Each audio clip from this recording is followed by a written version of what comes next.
രാജ്യം ഒരു തെരഞ്ഞെടുപ്പ് എന്ന സുപ്രധാന തീരുമാനത്തിന് 2024 സെപ്റ്റംബർ 18 ചേർന്ന കേന്ദ്രമന്ത്രിസഭാ യോഗം അനുമതി നൽകി. മുൻ രാഷ്ട്രപതി ശ്രീ രാംനാഥ് കോവിന്ദ് അധ്യക്ഷനായി രൂപീകരിച്ച കമ്മിറ്റി സമർപ്പിച്ച റിപ്പോർട്ടിന്റെ അടിസ്ഥാനത്തിലാണ് തീരുമാനം.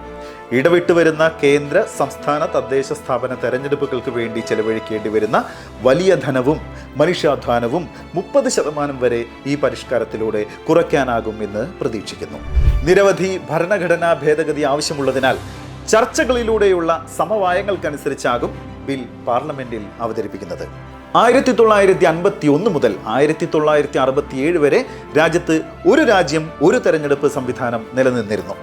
2024 തെരഞ്ഞെടുപ്പിൽ NDA മുന്നണിയുടെ പ്രധാന വാഗ്ദാനങ്ങളിൽ ഒന്നായിരുന്നു ഒരു രാജ്യം ഒരു തെരഞ്ഞെടുപ്പ് എന്നുള്ളത്.